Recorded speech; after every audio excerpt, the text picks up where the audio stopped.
you the future of your house. Did you look at his sign? I looked at every sign that was in our field of view. Okay.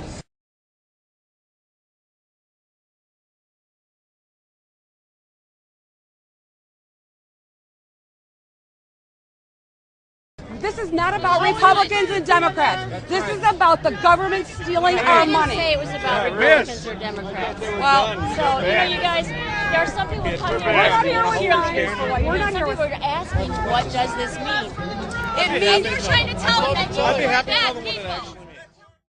Members of Congress are holding town hall meetings across the country to talk about President Obama's health care reform plan. One of those rallies erupted into a heated yelling match here in Austin. Good afternoon again. I'm Chris Willis. We're live today with Jenny Hoff, who joins us with more on how a quiet discussion with the lieutenant governor morphed into a heated protest. Hi, Jenny. Hi there, Chris. Yeah, I'm here at the Elizabeth Ney Museum in Hyde Park, and the reason for that is because Congressman Doggett today held a press conference here dealing with historical preservation. It had nothing to do with health care reform, but he says it's been events like these over the last several days where protesters have been following him in opposition to that health care reform bill that is moving through Congress. In fact, I want to show you some video that we found on YouTube that we assume that one of the protesters shot this weekend at a Randall's in Southwest Austin. Now, Congressman Doggett said he had just gone out there for a neighborhood meeting, one that he has been holding over the last 15 years whenever he's back in town. He was met by this, however, hundreds of people showing up protesting the health care reform bill. He says this. My name is Catherine Bragg, and I am from Novato, California. I'm also a small business owner. Right now, 90% of the businesses in the United States help support this financial system that we have in place. Right. Small businesses like myself. Thank you. Thank you to everybody out there. This room is full of a lot of small businesses and entrepreneurs, and our concern is that we do right now play by the rules, we pay our taxes, and we help out in every way we can by being productive every day. Now, the problem I have is that both sides of the political aisle have tried to put reformation on health care out there for years, and nobody has done anything until today, and now it's being rammed down our throats. Now, I have contacted your office in the past when I have opposed anything, and I get back the standard email that says, "Thank you for your support." That's a bunch of bull. When I speak in opposition, I expect respect. We've called your office, and your staff has told us that you know best when I oppose it. Now, right now in California, as a small business owner, I could use tort reform. As a small business owner, I could use competition. There are 1,300 insurance companies in the United States, and 6 of them, I can only use 6 in California. If you open it up to competition, like I experience in my business, competition makes me better. And in the end, I do not try to overcharge anybody. I don't try to gouge anybody. If you let the free market system work, everybody could have insurance. Thank you.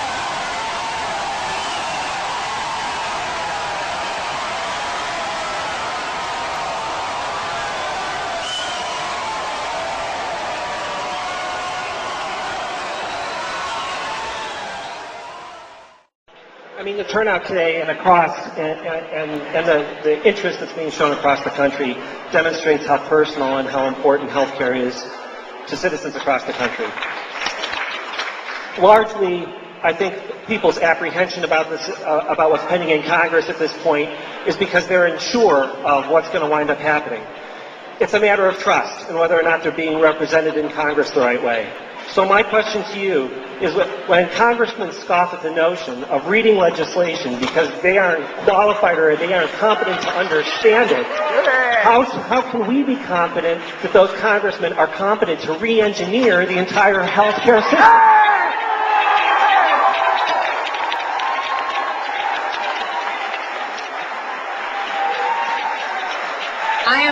I am not a member of Congress, have never been. Well, just a fact. I'm just telling you. My observation is I have never seen members of Congress work harder on it. It is unacceptable to me for somebody to hours and hours and hours and hours have been spent. If people say they haven't read the legislation, then tell them to go back and read it. We do. It's available.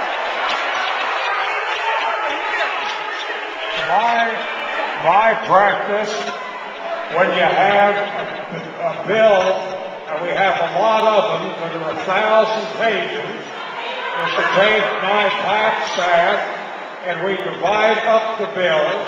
We have to make judgments very fast. We give about... Why?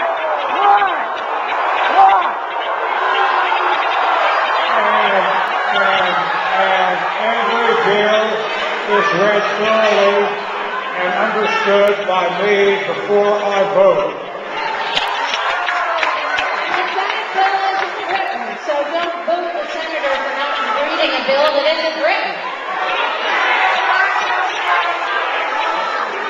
I am going to speak my mind before I leave because your people told me I could. I called your office and I was told I could have the mic to speak. And then I was lied to because I came prepared to speak. And instead, you wouldn't let anybody speak. You handed out, 30 cards? Well, I got news for you. That you and your cronies in the government do this kind of stuff all the time. Well, I don't care how damn crooked you are.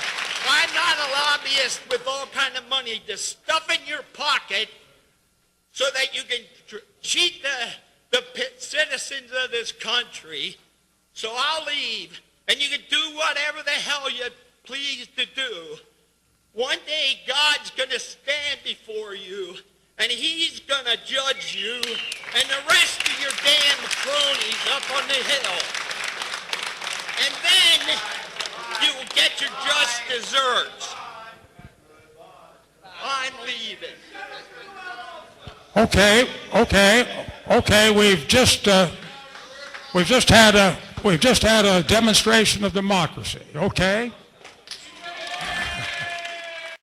Have something in common. We both at one time took an oath to defend the Constitution. Her oath took her to Washington. My oath took me overseas with a rifle.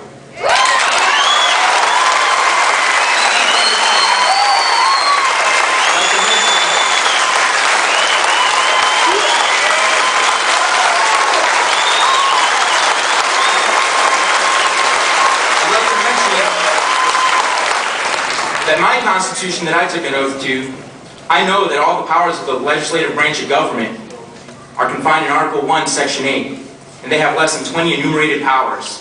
And nowhere in there, as was already touched on earlier, nowhere in there is health care mentioned, which is really health control, which is also mentioned. It's not mentioned anywhere in there, so she has no business except fighting against it. The other thing,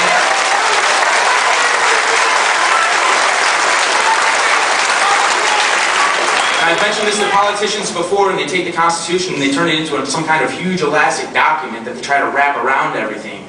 But if you read our founding fathers, even they said that the General Welfare Clause, which is what she's probably going to try to use to explain this, even the General Welfare Clause, our founding fathers, Thomas Jefferson, James Madison, the father of the Constitution, Benjamin Franklin, and so on, so on, so on.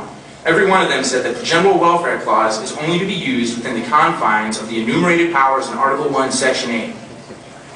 Claire McCaskill, I'm not so much looking for an explanation from her as I'm looking for an apology, because this should not even be introduced.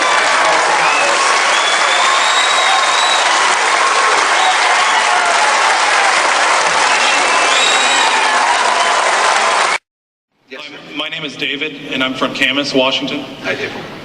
And but first of all, I want to let everybody know, since this is the thing tonight, that I'm a Marine Corps vet.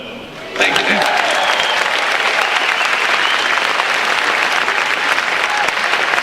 And like you, I did swear an oath to defend my Constitution against all enemies, foreign and domestic. Yeah.